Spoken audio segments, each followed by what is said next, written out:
ሰራዊቱ ዝሏል። አሰብ ቢቀር ይሻላል። አሰብን ሰጠን እንገላገል። ይህ ከመቼ የተሰማው ጉድ ነው። ኢሳያስ አፍርጠውታል። ከኢትዮጵያ ጋር የሚዋጋ ሰራዊት የለኝም፣ ጦሩ በሽማግሌዎች የተሞላ ነው ያሉት ኢሳያስ አሰብን ለሳውዲ ሰጠው ለመገላገል ወደ ሪያድ አቅንተዋል። በዚያም በአሰብ ወደብ ለሳውዲ አረቢያ የጦር ቤዝ በመስጠት ከኢትዮጵያ ለመገላገል መወሰናቸውን አንድ መረጃ ይፋ አድርጓል። በዝርዝር እናስደምጣቸዋል። ጌታቸው ረዳ የመሰረቱት ፓርቲ በምርጫ ዋዜማ እውቅና አግኝቷል። የቀድሞው የህወሓት ምክትል ሊቀመንበር ጌታቸው ረዳ የመሰረቱት የትግራይ ዲሞክራሲያዊ ስምረት የፖለቲካ ፓርቲ ህጋዊ ሰውነት ተሰጥቶታል። እንመለስበታለን። አንድ ጥቁር እንግዳ ወደ ኢትዮጵያ ሊመጡ ነው። ጉብኝቱ ከ10 ዓመት በኋላ ወደ አፍሪካ ቀንድ የሚደረግ የመጀመሪያ መሆኑ ተነግሯል። ታደምጡታላችሁ። ግብጽ በርካታ ኤርትራውያንን ከሀገሯ ማባረሯ ተሰማ። በርካቶችም መታሰራቸው ተነግሯል። ለሻዕቢያው አገዛዝ ወዳጅ እንደሆነች የሚነገርላት ግብጽ በኤርትራውያን ላይ አደገኛ እርምጃ መውሰድ ጀምራለች። ምስር ይህን እርምጃ የጀመረችው በአንድ ጥብቅ ጉዳይ እንደሆነ ታውቋል። ትሰሙታላችሁ። አክብሮታዊ ሰላምታችን በያላችሁበት የዓለም ዳርቻ የረሳችሁ የተወደዳችሁ አንድ አፍታ ሚዲያ ቤተሰቦች ከአንድ አፍታ ለአሁኑ መደመጥ አለባቸው ያልናቸውን ዜናዎች ወደ እናንተ የምናደርስበት ሰዓት ላይ ተገኝተናል። አብራችሁን ትቆዩ ዘንድ ግብዣችን ነው።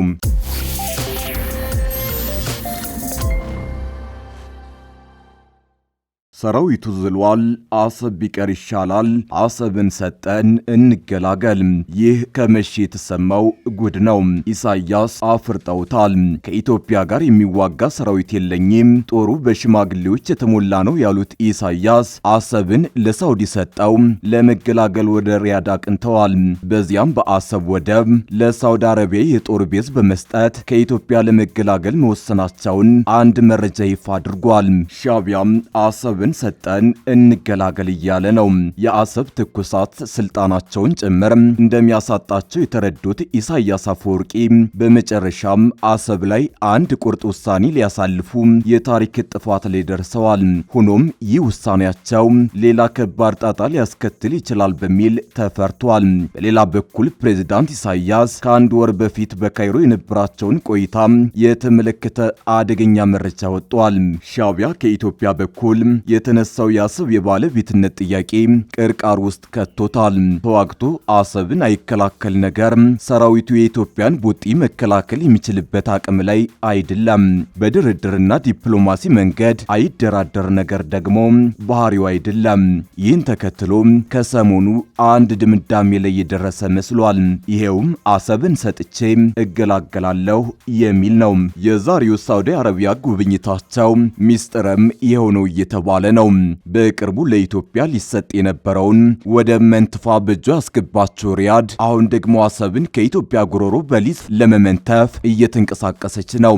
ኢሳያስም ከብልጽግና ጋር የገቡበትን ውጥረት ለማስታገስ ለሳውዲ ሊሰጡ ተቃርበዋል። ፕሬዝዳንት ኢሳያስ ወደ ሳውዲ የተጓዙት የሳውዲው ንጉስ ሰልመን ቢን አብዱልአዚዝ አል ሳውድ የጉብኝት ግብዣ ማቅረባቸውን ተከትሎ ነው። ፕሬዝዳንት ኢሳያስ በቆይታቸው ሁለቱን ሀገራት በሚመለከቱ ጉዳዮችና የትብብር ማዕቀፎች ዙሪያ ከሳውዲ አረቢያ ባለስልጣናት ጋር ሰፊ ውይይት እንደሚያደርጉ የኤርትራ ኢንፎርሜሽን ሚኒስትሩ አቶ የማነ ገብረ መስቀል በኤክስ ገጻቸው አሳውቀዋል። ሳውዲ አረቢያ አሰብን ጨምሮ የኤርትራን ወደቦች በረጅም ጊዜ ማልማት ወይም ግዢ የመፈጸም ፍላጎት እንዳላት የተለያዩ መረጃዎች ይጠቁማሉ። ለኤርትራ መንግስት የአየር መቃወሚያ መትከሏ ከተሰማ 6 ወር አይሆነውም። ከዚህ በተጨማሪም ከሰሞኑ የሻዕቢያ ፕሮፓጋንዳ ልሳናት በአሰብ ጉዳይ ከአዲስ አበባ መንግስት ጋር የገባንበትን ውጥረት ለማስተንፈስ ወደቡን ለሌላ የውጭ ሀገር አሳልፈን መስጠት አለብን የሚል መረጃን በስፋት እያሰራጩ ነው። እነዚህ የሻዕቢያ ልሳናት አሰብን ለግብጽ፣ ለሳውዲ አረቢያ ወይም ለኦማን በሊዝ መልክ በመስጠት የኢትዮጵያን አፍ ማዘጋት አለብን እያሉ ነው። ይህ ግን አደገኛ አካሄድ እንደሆነ ተንታኞች ይገልጻሉ። ሻዕቢያ እንዳሰበው የአሰብን ወደብ በሊዝ ወይም በኪራይ ለአንድ የመካከለኛው ምስራቅ ሀገር አሳልፎ ቢሰጥ ኢትዮጵያ እጇን አጣጥፋ አትመለከትም ይላሉ። እንዲያውም በሀገራቱ መሃል ጦርነቱን በፍጥነት ሊቀሰቅሰው ይችላል ሲሉ የሻዕቢያን ሰሞንኛ አካሄድ እየኮነኑት ይገኛሉ። ጌታቸው ረዳ የመሰረቱት ፓርቲ በምርጫው ዋዜማ እውቅና አግኝቷል። የቀድሞው የህወሓት ምክትል ሊቀመንበር ጌታቸው ረዳ የመሰረቱት የትግራይ ዲሞክራሲያዊ ስምረት የፖለቲካ ፓርቲ ህጋዊ ሰውነት ተሰጥቶታል።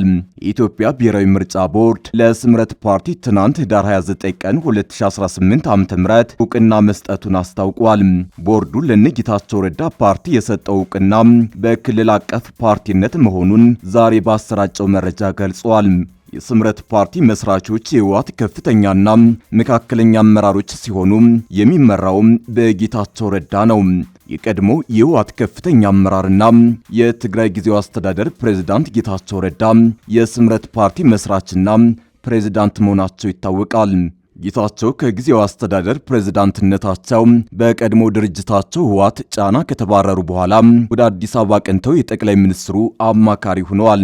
ጌታቸው የጠቅላይ ሚኒስትሩ የምስራቅ አፍሪካ ጉዳዮች አማካሪ ሲሆኑ ከመቀሌ አዲስ አበባ በመሰረቱት ፓርቲ ወደ ትግራይ ፖለቲካ ለመመለስ እየታገሉ ነው። ይሁን እንጂ ትግራይ ክልልን መሰረት አድርጎ የተመሰረተው ስምረት ፓርቲ በመቀሌ ከተማ የምስረታ ጉባኤ እንኳን ማካሄድ አልቻለም። የፓርቲው አመራሮች በትግራይ ክልል ለመንቀሳቀስ ስጋት ያላቸው ሲሆን በተለይ ከፍተኛ አመራሮች በወጡበት ቀርተዋል። አብዛኞቹ የስምረት ፓርቲ መስራቾች መቀሌ ሸሽተው አዲስ አበባ ከከተሙ በኋላ በፌዴራል መንግስት ስልጣን ተሰጥቷቸዋል። ፓርቲው ከፌዴራል መንግስት ጋር በመተባበር የፕሪቶሪያን ስምምነት ለማስፈጸም እየተንቀሳቀሰ መሆኑን መግለጹ ይታወሳል። ህወሓትን ለመተካት እየተንቀሳቀሰ የሚገኘው ስምረት ፓርቲ በመጪው ምርጫ ዋዜማ እውቅና ቢያገኝም ወደ ትግራይ ክልል መግባት መቻሉ ላይ አሁንም ጥያቄ ይነሳል። ህወሓት ህጋዊ ሰውነቱ ካልተመለሰ በትግራይ ክልል ምርጫ እንደማይካሄድ የገለጸ ሲሆን የሌሎች የትግራይ ፓርቲዎችንም የመወዳደር ፍላጎት ገድቧል። የህንድ ጠቅላይ ሚኒስትር ናሬንድራ በሚቀጥለው ሳምንት ኢትዮጵያን ሊጎበኙ ነው።